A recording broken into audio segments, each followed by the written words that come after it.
Qué placer acompañarles. Bienvenidos a este Impacto Económico. De inmediato vamos a revisar nuestros titulares. Póngase cómodo. En América Latina, el gobierno de México ha confirmado el caso de gusano barrenador, complicando la reapertura de la frontera norte de México a las exportaciones de ganado vivo, aunque la presidenta Sheinbaum dijo que esto no retrasaría el plan. En contexto, Estados Unidos ha confirmado negociación del swap cambiario de $20,000 millones con la Argentina.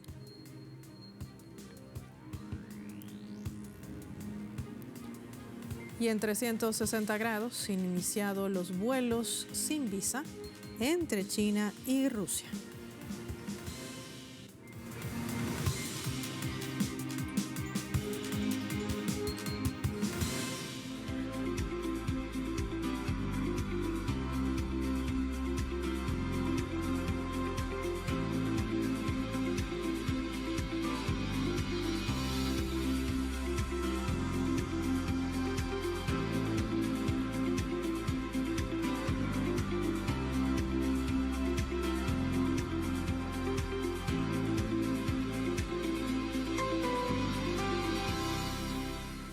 Vamos a iniciar hablando de México. Lo que adelantábamos en titulares, el gobierno ha confirmado un caso de gusano barrenador en el estado de Nuevo León, fronterizo con los Estados Unidos. La mandataria mexicana decía que esto no va a obstaculizar a la apertura de la frontera. Ya hay trabajos de inspección. La presidenta Claudia Sheinbaum informó que el nuevo caso de gusano barrenador detectado en Nuevo León no detendrá el proceso de inspección para la reapertura de la frontera con Estados Unidos a las exportaciones de ganado vivo mexicano. Sí se encontró un caso en Nuevo León, ya se manifestó la Secretaría de Agricultura de Estados Unidos y se están tomando más medidas para poder controlar que no llegue al norte del país esta plaga. Sheinbaum afirmó que los inspectores estadounidenses que verifican las medidas sanitarias que implementa México contra la plaga del gusano barrenador pronto deberán dar su informe final. Hay un equipo de la Secretaría de Agricultura del gobierno de los Estados Unidos que vino a revisar cuáles son las condiciones para la contención del gusano y la atención de aquellos animales que están contaminados. Entonces, tiene que emitir muy pronto ya sus recomendaciones. El nuevo caso de gusano barrenador se detectó en una sola vaca de un hato de 100 animales destinados a la engorda, lo que comprueba que el protocolo de vigilancia es efectivo, señala este especialista. El hecho de que el protocolo haya funcionado en este caso es que se detectó a tiempo en el destino, se detectó un solo animal de 100 animales que tenía el cargamento, tenía el problema. Es un caso aislado. Este animal afectado fue identificado a tiempo. La vaca infectada con gusano barrenador se ubicó a solo 113 kilómetros de la frontera con Estados Unidos, pero no representa un brote, sino un caso aislado, agrega el experto. Es un caso aislado que se detectó a tiempo y que con la aplicación de las medidas correctivas, pues de alguna manera con este tema, pues no se presenta un riesgo de que esto vaya a generar un brote, además de que se detectó en un estadio muy temprano la larva del gusano barrenador. El cierre de la frontera de Estados Unidos al ganado mexicano se mantiene desde el pasado 11 de mayo, generando importantes pérdidas económicas para el sector. Se han dejado exportar desde que inició el primer cierre de la frontera alrededor de 650,000 cabezas. Y si a eso le sacamos a un precio que ronda entre $1,800 y $2,000 por cabeza, pues estamos hablando de un impacto no de pérdidas, pero sí de que se está dejando ingresar al país alrededor de 1,100 a 1,300 millones de dólares. México se mantiene en etapa de contención del gusano barrenador. En 2026 pasará a la fase de erradicación, cuando una planta productora de mosca estéril comienza a funcionar. Y así, poder dispersar 100 millones de moscas estériles por semana que servirán como un control biológico en contra de la plaga. Antonio Aranda, Telesur, Ciudad de México. Gracias, Antonio Aranda. Y el sector pesca en Venezuela es uno de los sectores claves para la defensa de la soberanía y la paz territorial. Uno de los sectores que además ha crecido mucho e impulsa también el motor del turismo en Venezuela. Andrea Romero nos trae los detalles. La pesca es un sector vital para la seguridad alimentaria del país. Estos hombres y mujeres se movilizan por mar y tierra para anunciar su incorporación de manera masiva al Consejo Nacional de Soberanía y Paz. Nos incorporamos al Consejo Nacional de Soberanía y Paz. Es espacio donde los pescadores, pescadoras, acuicultores y acuicultoras tenemos la oportunidad de decir la verdad de lo que sucede en nuestra Venezuela azul. Su objetivo es claro, hacer frente a las acusaciones de Estados Unidos que buscan criminalizar su labor a través de la excusa del combate al narcotráfico para justificar su presencia militar en aguas territoriales venezolanas. El motivo para nosotros adherirnos al Consejo Nacional de Soberanía y Paz es porque nuestros pescadores no se tocan, no son cabecilla de investigación de nadie. Nuestros pescadores solo salen a esa inmensa mar a buscar el pan diario de cada día, tanto para ellos, sus marinos, sus familias y para la Venezuela entera. Este sector defiende la dignidad de su trabajo y el profundo conocimiento que tienen de sus aguas, contrastando la realidad de su oficio con la presencia de agentes foráneos en la región. Que tú le ves la piel a un pescador y es ese pescador que día a día sale a las 3 de la mañana y regresa a las 2 de la tarde, o que se va un 1 de enero y regresa un 15, un 20, un 30 de enero, es decir, 15, 20, 30 días de campaña. En cambio, esos mercenarios que vienen están blanquitos, de ojos claros, sin que el sol los haya tocado. Ahí está la gran diferencia. Pescadores denuncian la falta de pruebas por parte de las fuerzas militares estadounidenses para respaldar sus acusaciones, calificándolas de un pretexto para la agresión. Cuando no tienen pruebas realmente si son narcotraficantes, si llevan drogas, si es porque no han presentado nada de lo que está sucediendo con esas embarcaciones que ellos han bombardeado. Todavía no han presentado pruebas, yo no las he visto. Y no sé si el mundo en general lo está viendo, pero nosotros aquí en Venezuela no lo estamos viendo. Con la convicción de que la patria se defiende, reafirman su compromiso con la paz y la autodeterminación de los pueblos. Por nuestra vena corre la sangre de Guaycaipuro, Anacaona, Bolívar, Macándal, Sandino, Martí, Zapata. Somos pueblos libres a toda costa. América Latina unida jamás será vencida. Fuera gringo de América Latina. Su resistencia se erige como un muro contra la injerencia extranjera, demostrando que la soberanía también se defiende desde el mar. En la cámara de Marcos da Silva, Andrea Romero, Telesur, Nueva Esparta, Venezuela. Gracias, Andrea Romero. Y vamos a hablar sobre la imposición de aranceles hacia el gigante suramericano, hacia Brasil, pero no está golpeando solamente a esa nación suramericana, lo hace sobre todo a los consumidores estadounidenses. Revisemos datos que tienen que ver justamente con la importación de uva desde el gigante suramericano. Durante el pico de cosecha del Valle en Río San Francisco, los productores se ven afectados por el arancel de 50% sobre las uvas, provocando un replanteamiento estratégico justamente del mercado. Agricultores locales prevén que sus ganancias con Estados Unidos podrían disminuir aproximadamente en un 20%.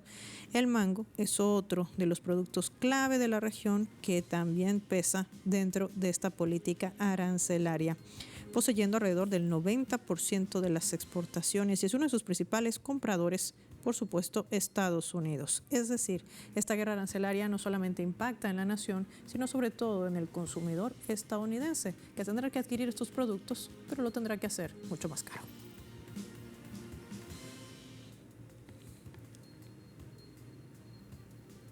Vamos a hablar de la brecha salarial del gremio que persiste también como un problema estructural. Esto en Uruguay, donde los hombres perciben remuneraciones de hasta un 27% superior a las mujeres, según datos que ha proporcionado el propio Instituto Nacional de Estadística.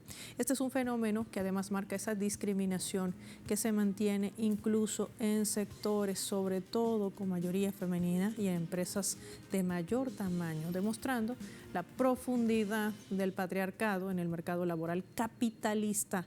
Las medianas empresas registran la desigualdad más escandalosa, con una brecha del 41.52%. Según esta investigación, también está revelando una marcada disparidad territorial, con salarios en Montevideo de 30% superior al interior del país, evidenciando también estas desigualdades regionales que caracterizan el modelo económico uruguayo, que sigue siendo neoliberal.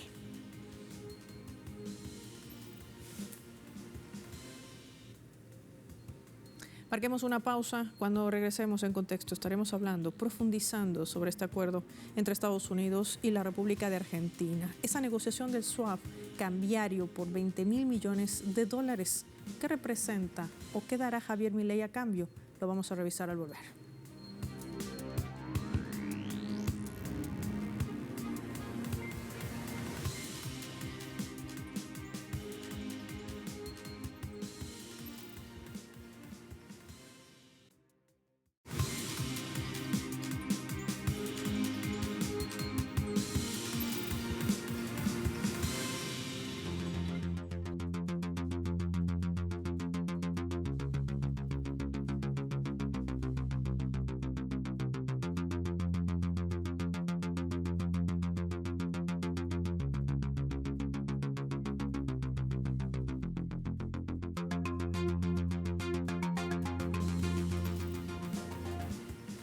Vamos a revisar este acuerdo al que ha alcanzado el presidente de la Argentina, Javier Milei, con su homólogo estadounidense Donald Trump y sobre todo el secretario de Tesoro, Scott Bessent, para el otorgamiento de un nuevo crédito, $20.000 millones.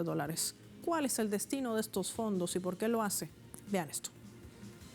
El secretario del Tesoro, Scott Bessent, anunció que Washington hará lo que sea necesario para apoyar el experimento económico del líder libertario, incluyendo compras de bonos argentinos y un crédito stand-by a través del Fondo de Estabilización Cambiaria. Este salvavidas financiero busca apuntalar un modelo basado en la amplia liberalización de precios y regulaciones que Milei implementó con draconianos ajustes. La operación revela la profundización de la dependencia argentina hacia los intereses geopolíticos estadounidenses, condicionando la soberanía económica a un cambio de apoyo externo. Bessent vinculó explícitamente las inversiones futuras a un resultado electoral positivo en las legislativas de octubre, evidenciando la injerencia en asuntos internos. Por su parte, Milei agradeció el respaldo como el inicio de una nueva era, mientras el ministro Luis Caputo celebró el aval norteamericano. La expresidenta argentina Cristina Fernández se pronunciaba sobre este acuerdo. Nuevo recurso económico, $20.000 millones, no son pocos. Ella decía, hoy pan, mañana hambre. Resonaba así también a través de sus plataformas digitales, cuestionando el acuerdo económico alcanzado con la administración de Javier Milei con la administración del inquilino de la Casa Blanca, Donald Trump. Recordaba cómo el ministro de Economía de la Argentina, Luis Caputo, ya fue responsable del fracaso del endeudamiento con el Fondo Monetario Internacional durante la gestión de Mauricio Macri y alertó que esta nueva deuda solo buscará financiar la reelección de Javier Milei. También destacó la contradicción entre el discurso antisemita de Milei y su práctica de recurrir al capital financiero internacional, mientras 9 de cada 10 familias en la Argentina se siguen endeudando para cubrir sus necesidades básicas. La advertencia apunta a que este mecanismo reproduce el ciclo histórico donde los gobiernos de derecha concentran riqueza en pocas manos mientras el pueblo carga con todas las consecuencias de una deuda impagable.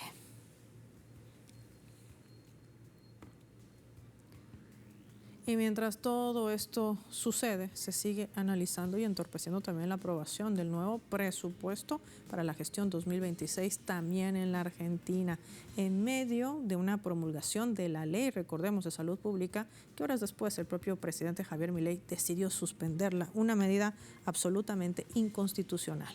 Durante la reunión de la Comisión de Impuestos de la Cámara de Diputados, por eso ven las imágenes, hay que decir que la oposición como la Unión por la Patria exigieron la presencia del ministro de Economía de la Argentina, Luis Caputo, para que explique los acuerdos con el Tesoro de Estados Unidos, es decir, para que se conozcan aquellas cláusulas que se han mantenido en reserva durante todo este tiempo y que ha generado además una profunda dependencia financiera externa. Los legisladores de oposición denuncian que mientras el gobierno prioriza el endeudamiento con Washington, se siguen recortando los fondos para sectores claves en el país: educación, salud, programas sociales. Por esta razón están solicitando la implementación de la ley de emergencia en discapacidad y recursos también para el Hospital Garrahan, evidenciando esa contradicción entre los rescates financieros para especuladores y el desfinanciamiento también de políticas públicas esenciales.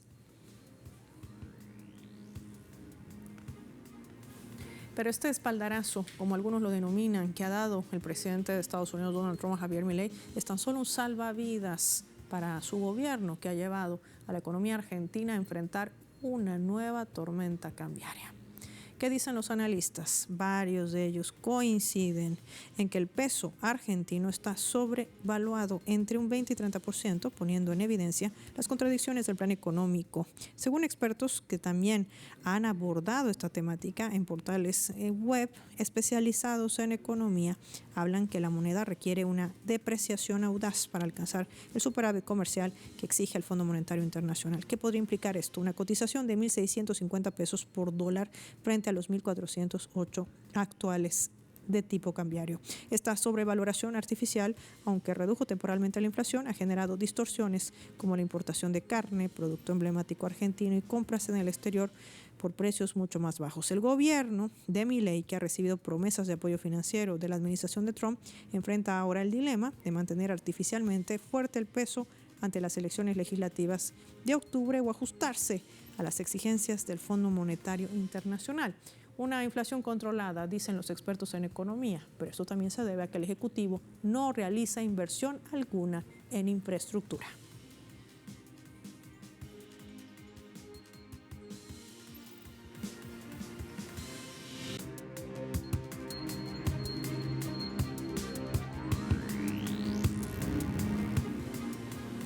Vamos a iniciar nuestro sector de 360 grados. China ha implementado la exención de visa para los ciudadanos rusos, permitiendo así también estancias de hasta 30 días por turismo, negocios o visitas familiares. Esta es una medida que está facilitando los viajes y sobre todo mueve ese motor esencial para las economías del mundo, como es el turismo. El primer vuelo sin visa Moscú-Pekín, los pasajeros esperan para el registro, por delante más de 7 horas de vuelo y el Reino del Medio, al que ahora es más fácil llegar. Compré los boletos hace una semana. Tras escuchar las noticias sobre la implementación del régimen sin visa, es mi primer vuelo. China me interesa mucho, ya que es una de las civilizaciones más antiguas. Y por supuesto, tengo un gran interés en visitar la Gran Muralla China. Me gusta mucho la arquitectura clásica china y también adoro el té. Por eso, ya he asistido a ceremonias tradicionales del té chino en Moscú. Y ahora quiero vivir esa experiencia en China.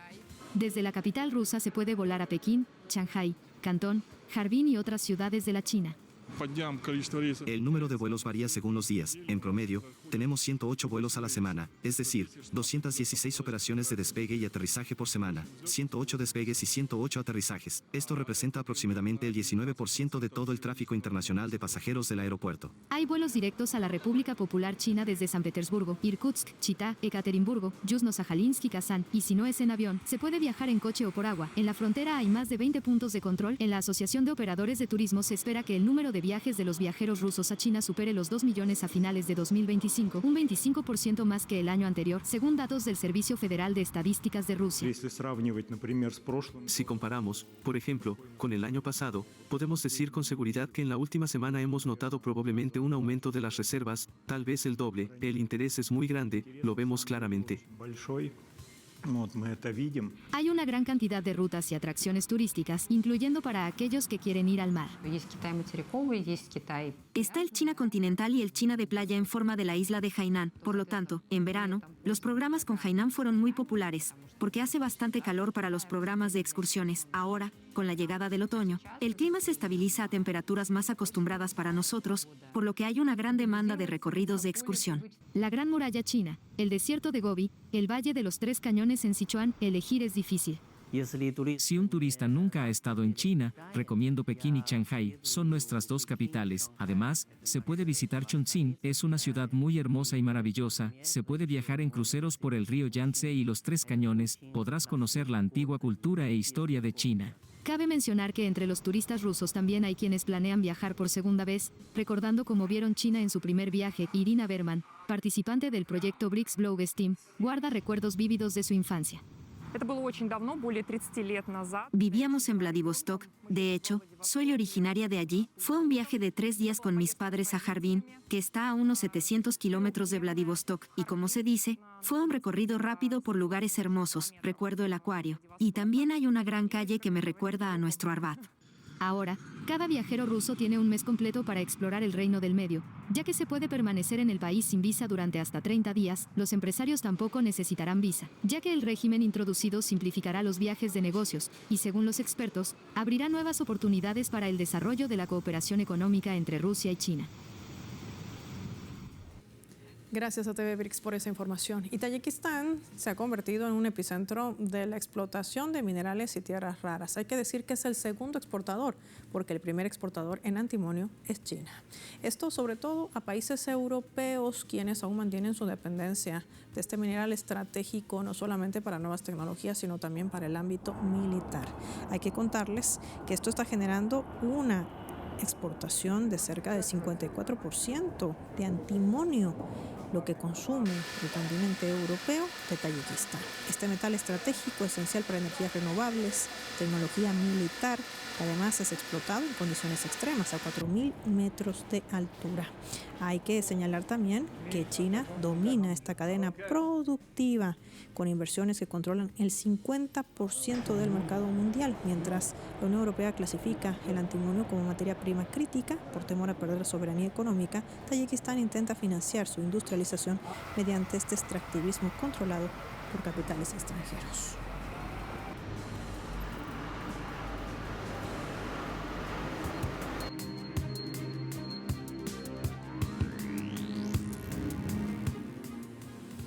Antes de finalizar nuestro impacto económico, como todos los días, revisemos indicadores petroleros. Ahí tienen en pantalla, aparece la primera cotización que tiene que ver con el barril de petróleo intermedio Texas, que está marcando $63.24 con un alza de 24 centavos de dólar. El barril Brent de referencia a Europa, que se ubica en $67.87 con una subida de 24 centavos de dólar. Y el crudo promediado por la OPEP ha marcado $69.08 con una caída de 28 centavos de dólar.